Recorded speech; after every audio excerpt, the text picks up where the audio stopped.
Just talking to Dwight, he said he didn't want to do it, that maybe you would give this team a letter grade at this point of the season. Uh,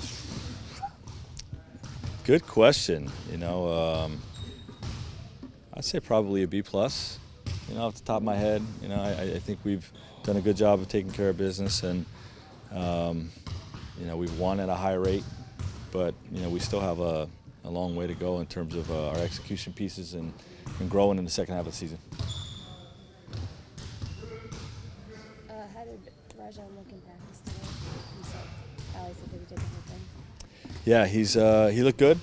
It's just a matter of how the finger is going to feel and how it feels tomorrow. After for the first time getting some work on it, but he was a full participant and looked good. And I think we're listing him as questionable for tomorrow. Is he still wearing the wrap? Yes.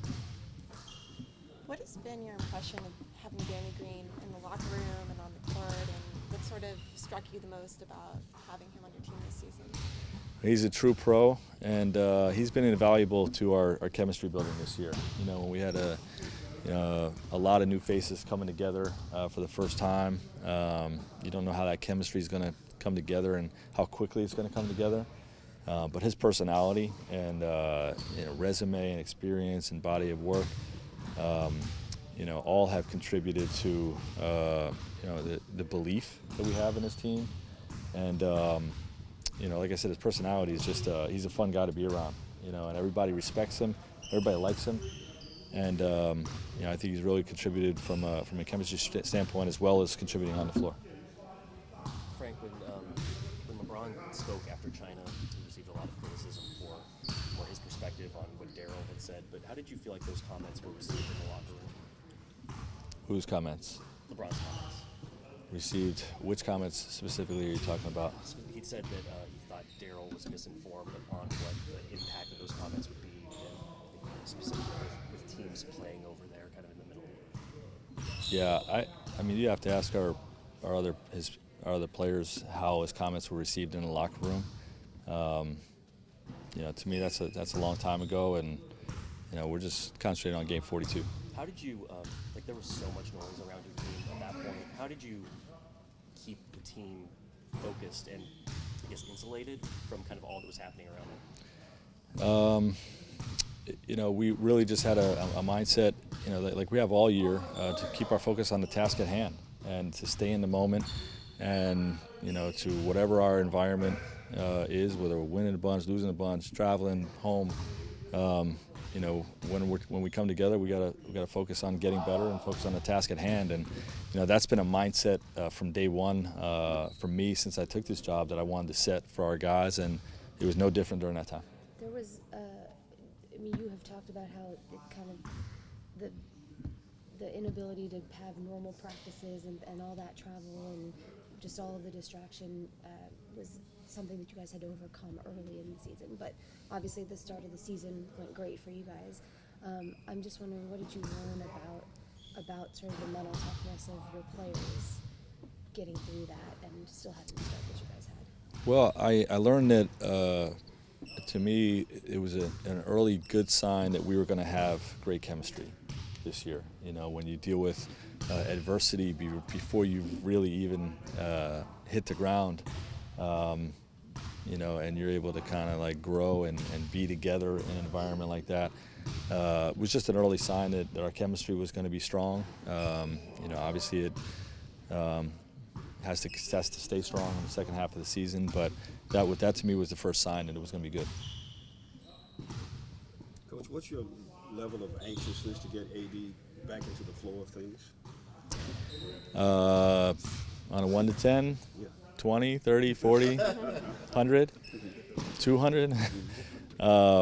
Very anxious, but also having the mindset to be very wise and patient and intelligent about an injury to a very important player that we're not going to rush back. We're going to be conservative and make sure he's right before we return him to play. Have a marathon mindset to the season, as we would with all of our players, but in particular with someone of this caliber.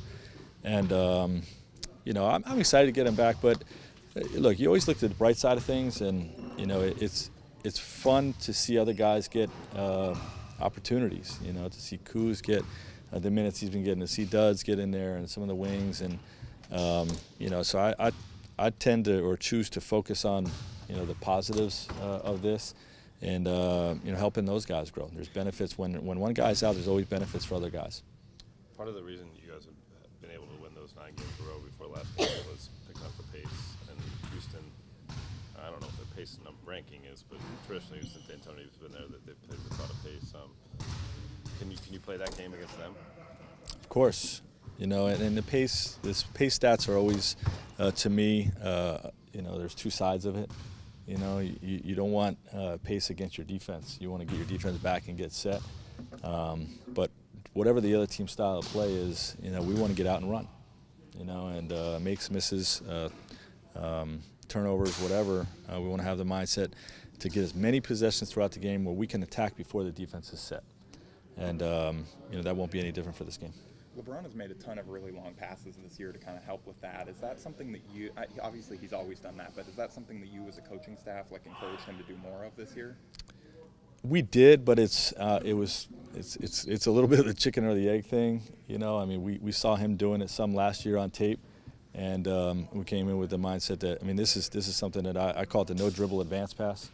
You know, where you know, you get an outlet and, you know, you're seeing down the floor. By the way, my daughter had a great one yesterday in her 8th grade girls basketball game. I was praising her for it. Good job, Ari. Great job. And you know, but it's something that he does naturally that I've taught with past teams that we've encouraged. You know, with him and with all of our guys. You know, run the floor, run your patterns, and, you know, whoever's getting the outlet or the rebound, you know, make sure as soon as you know, that ball touches your fingertips, you know, that you have your eyes down the floor and see if we make some of those passes. How much of that is AD as well, just his ability to get out and beat another big down the floor? That's a huge part of it. You know, you got to have wide receivers that you trust will catch the ball and do something smart with it. And, you know, his catches in transition are near unguardable, and he catches just about everything. You know, so I think that's been a big part of it as well. Have you seen another player that's been able to get the ball from like a rebound into the other team's paint as consistently as LeBron can, like in your years in the NBA? No. The short answer, no. I mean, Kevin Love's a great outlet guy, but not the way LeBron does it. How does that help you guys? Easy buckets. You know, the more you can get attacks on the other team's basket before. What letter grade would you give this team as to how it was progressed? Dang, that's a tough first question. What letter grade do I give our team? Yeah. Well, that's coach's job. I'm just go out there and play hard, and I think our team is just going to continue to go out there and play hard, win, lose, or draw. Yeah, we'll let coach give us grades, and we'll just go out there and play the best we can. Are you surprised you have the record that you do? I'm not surprised. I think we have a very great group of guys who enjoy the game of basketball and who enjoy each other, and we're having a lot of fun winning. So the culture here is amazing.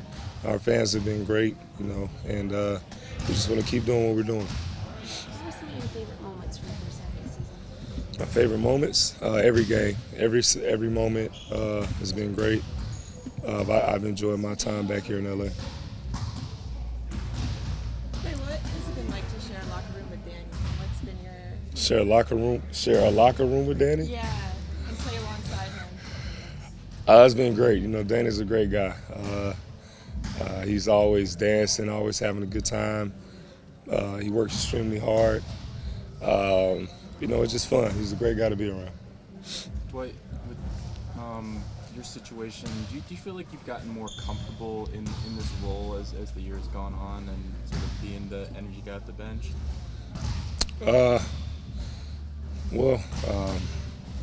Whatever this team needs me to do, you know, I'm willing to do it. Whatever this team needs me to do, I'm willing to do it. So it's not about being comfortable and just being myself. Just having fun, enjoying the game, and staying in the moment. Dwight, you talked about the offseason, how important it was just to get physically right. And I wondered at this point, you've knock on wood, been able to stay healthy, and what that offseason did, if you did anything different from years past, and how you've been able to maintain that level so far.